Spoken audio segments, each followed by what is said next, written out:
ময়লা ফেলানোর ব্যাগে আপনার মানি ব্যাগটা ফালাত হয়ে আসছেন।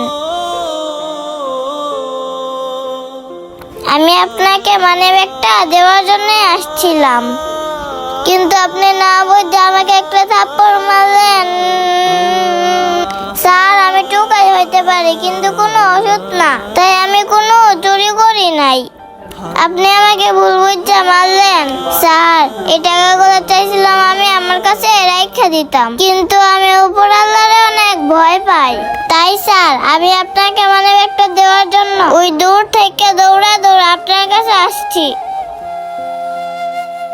স্যার, আপনি না বুঝে আমার অনেক অপমান করলেন। আমার মারছেন, আমি অনেক ব্যথা পাইছি। স্যার, আমরা টুকাই বলে কি আমরা কোনো মানুষ না? বোন, আমি না তাড়াহুড়া করে একটা কাজে যাইতেছিলাম, হঠাৎ করে আমার শার্টে তুমি টান দিলা।